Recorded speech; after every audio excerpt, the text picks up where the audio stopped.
Here we go. Time for another sprint zone. This one is for 9/6/2026. I didn't make a banner up this time, so hope you guys remember that.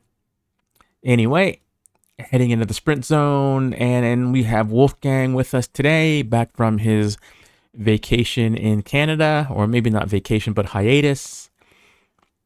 And we've got Enrique here, which, it's a rarity, coming down from the TTH land, Sword and War land, representing.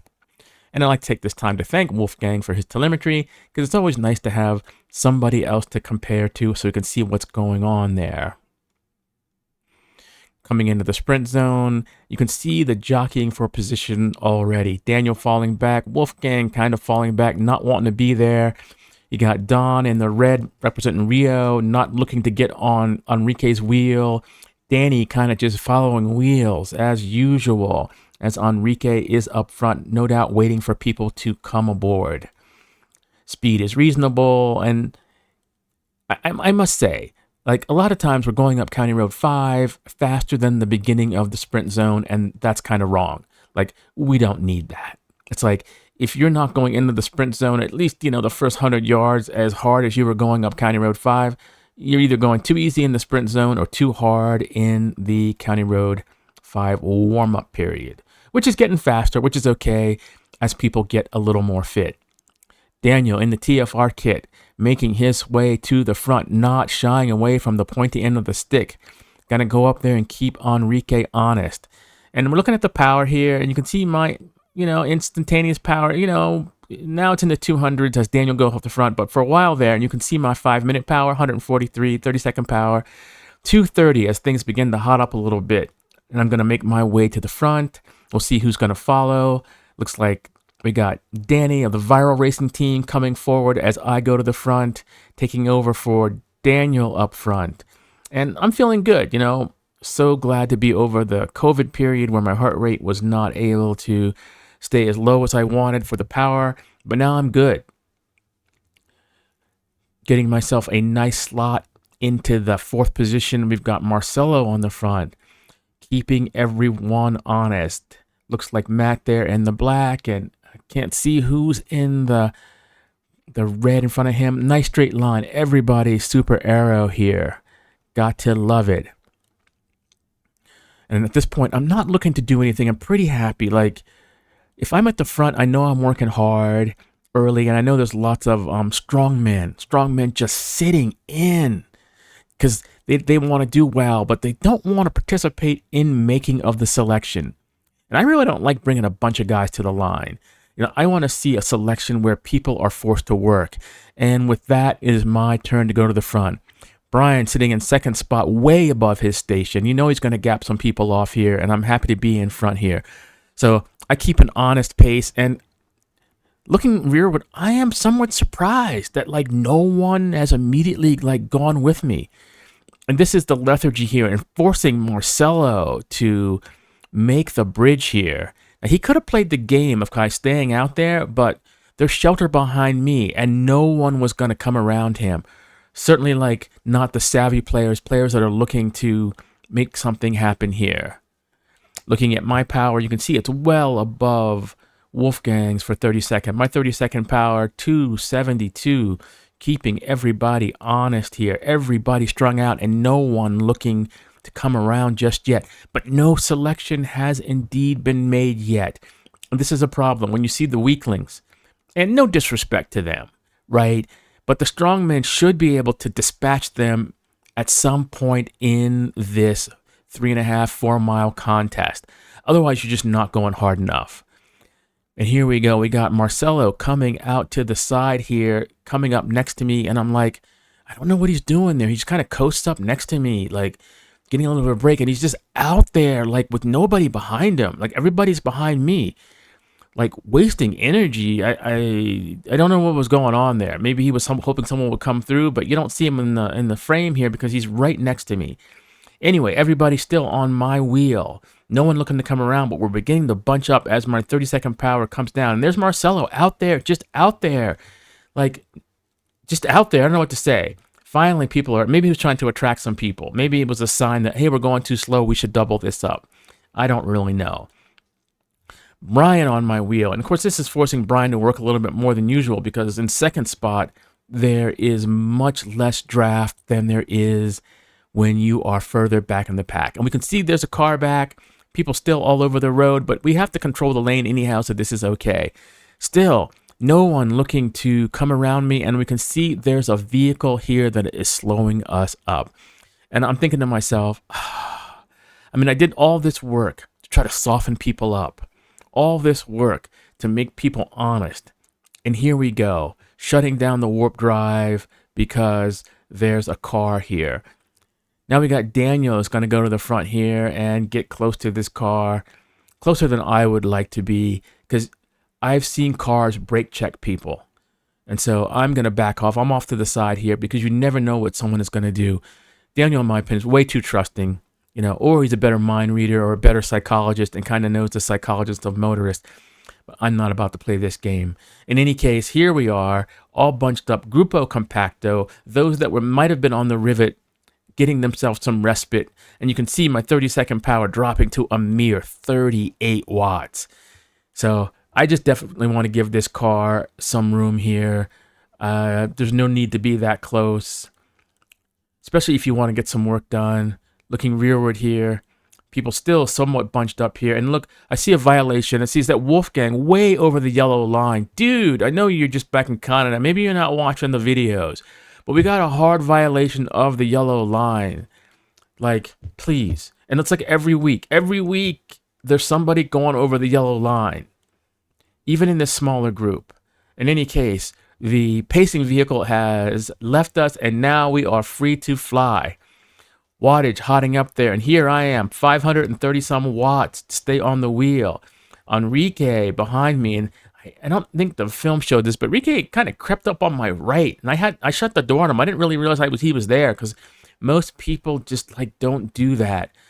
And you know, I know TTH does it, SOAR does it, WAR does it, and if there's a lot of room, or if it's like an echelon the other way, it's probably okay.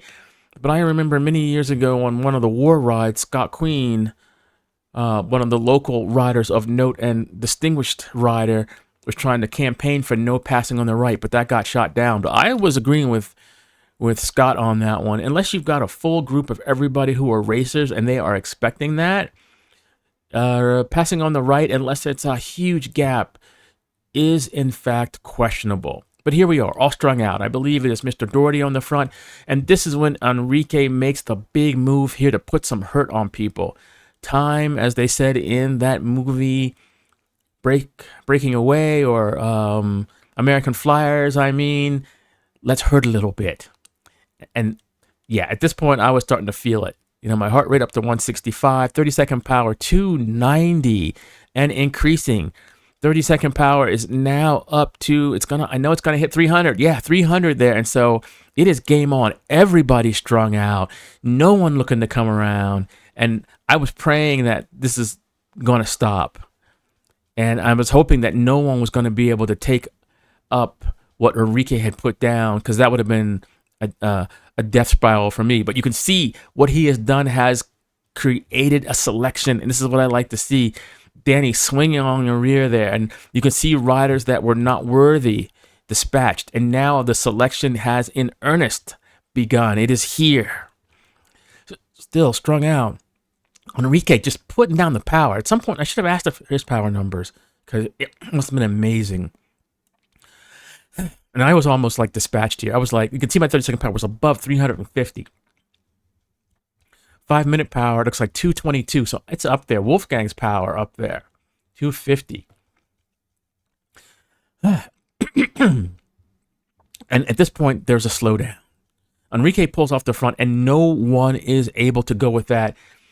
It looks like Wolfgang makes a move off of the front, but no one went with him. Looks like Wolfgang was looking like he wanted to keep the speed up or vie for something here. Daniel surprisingly fading back, not like his usual self. Perhaps the buying of the house and the regular training has softened him up a little bit. And again, a further selection has occurred here. It looks like it is divide and conquer as Wolfgang off the front, Marcelo chasing, Matt on his wheel, not looking to do any work, just sitting in there in a savvy position. as I am able to bring these two back, as without Matt cooperating with Marcelo, there was no way that they were going to create a gap. And here we go. A plan by Matt to go hard as he passes Wolfgang, who's given up the ghost. So now it is like Marcelo still on the chase. Daniel must have been sandbagging as he goes up there to stay on Matt's wheel. Don comes through, and now the heads of state are all there, pushing hard. And now I'm on the rivet here. My heart rate 172, 173. I don't have much more, but I can at least try to hold people honest as I try to get a little bit of recovery here sitting on Marcelo's wheel. Everybody's split up here. No one on the wheel as Matt has made a good charge. And now it's my turn to go. On the rivet or not, time to see what I can do to pass these guys, because it looks like they went a little too hard, didn't work together, tried to make a run at it on their own. And so now I am able to make it through past the rabble here, dragging Marcelo, unfortunately, with me as I push for the line. Heart rate 175. I think I saw 176 as I almost crest the hill.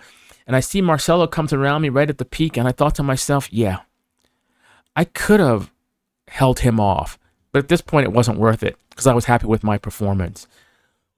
Well done, everyone. Well done. That was a good one.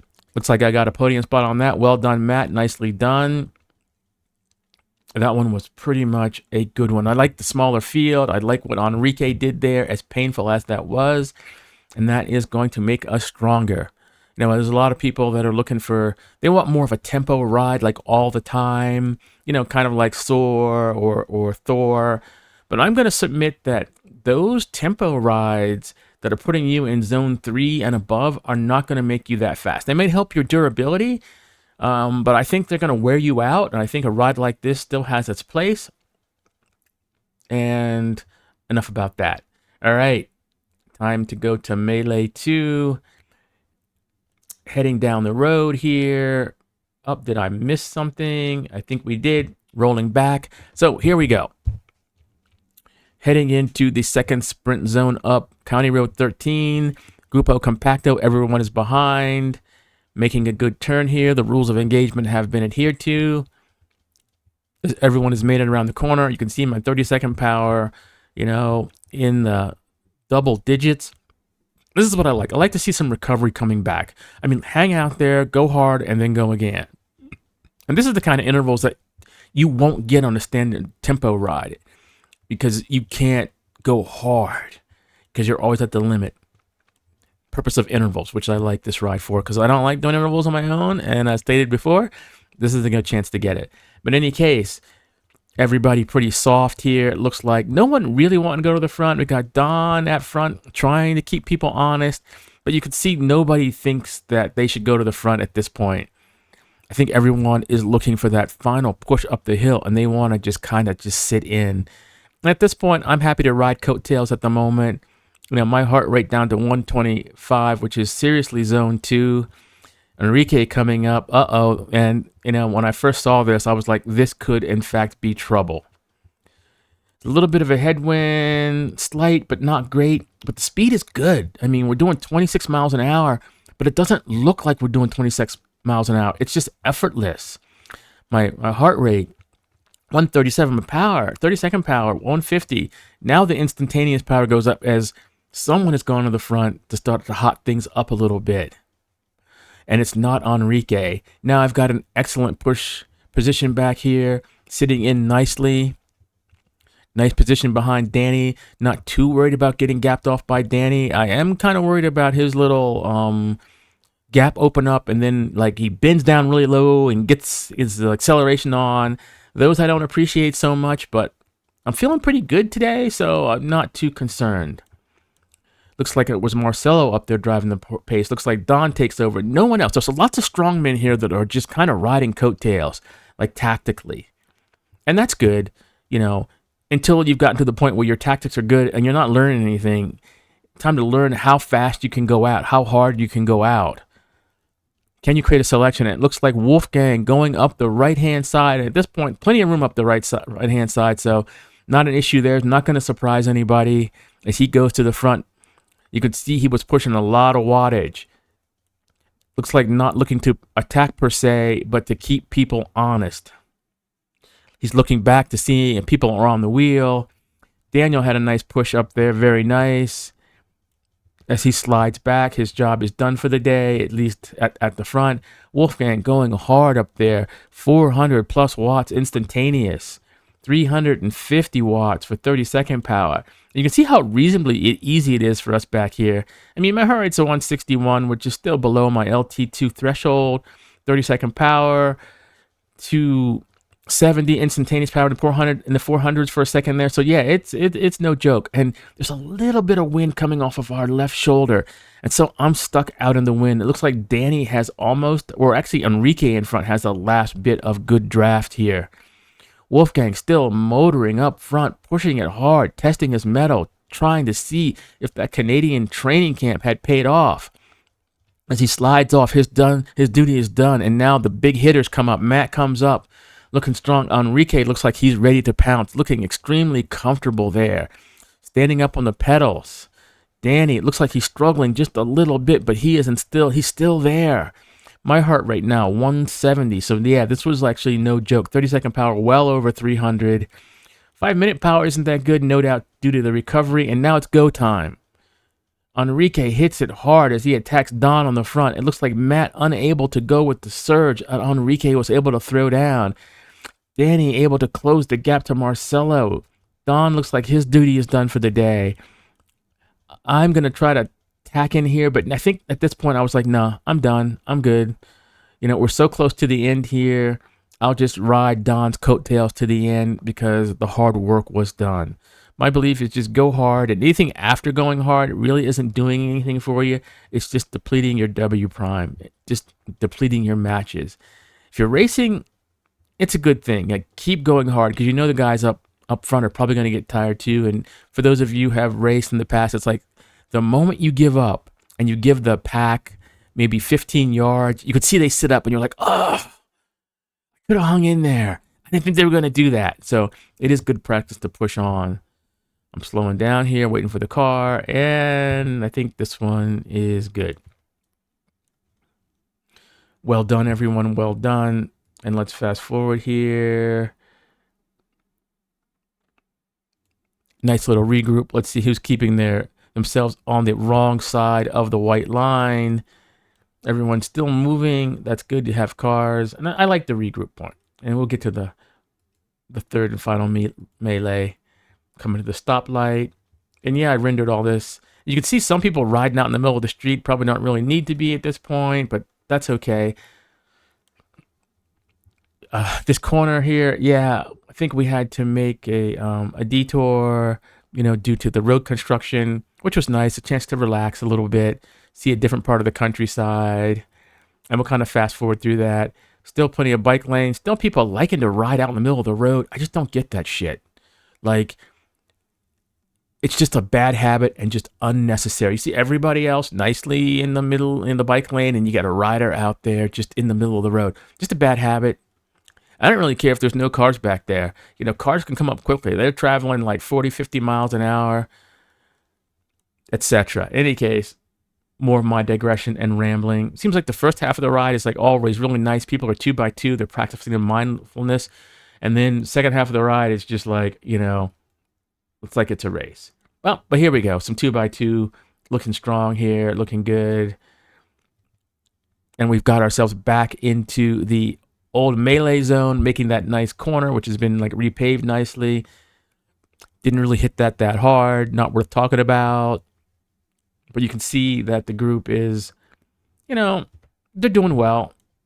A little bit better sometimes. All right. Yeah, people looking around. I think I like that kind of detour a little bit. Gives some recovery before the actual sprint zone, which is coming up in a few milliseconds. And perhaps this is some jockeying for position. You know, people riding above their station at times because it allows them to hang on. That's okay. It's a tactic. I've used that tactic. Like back in the ancient days when I used to attempt the TTH, which I think I maybe only finished with the group once or twice, and only because of the Lady Luck had smiled up on me, you know, traffic lights, or the big men were taking it easy, or it was an easy route. or maybe it was Derek's dead end. And I was like, okay, well, I'm going to turn around and regroup. Nice stop here by everybody, waiting for everybody as per the rules of engagement. And here we go. I think there's a car coming, and we stop wisely, waiting for it. And then it looks like maybe it's turning or so. But the group is waiting up the road for us. Yeah, there was that little Tesla, it looks like. Wanted to make certain that we just didn't get in front of it. And the group is waiting, so I'm going to slowly bring these people back, which is the way to go, as per the rules of nicety. I think, I have the ability to, like, close gaps quickly and just be just a nuisance on a ride. Yeah, it's like, just causing havoc, but it's not the right thing to do. Like, I was on a group ride. It wasn't my group ride. It was like a couple years ago, another group, and they were making all these accelerations off the front in the corners, and I had to say not to do that, and they still continue to do that. So I went to the front, and then I did that with a, serious, like intentional, and I said, see what that's like? And they're like, oh yeah, because the guys in the back really had to hit that hard, and I think that kind of hit home the example of, that yo-yo effect. But I digress. Anyway, starting to hit it here, and as the rules of engagement loosely, we don't really hit it hard until the bridge because of the way it narrows. Looks like Enrique calling for some rotation here. That's not going to happen, unfortunately. But this is kind of the warm-up, like precursor zone. You can see we're only doing like 20. I personally like a longer sprint zone. I don't like 100 yards when everybody is still there. I think it's dangerous. I think the people that have not earned the right to sprint are still there.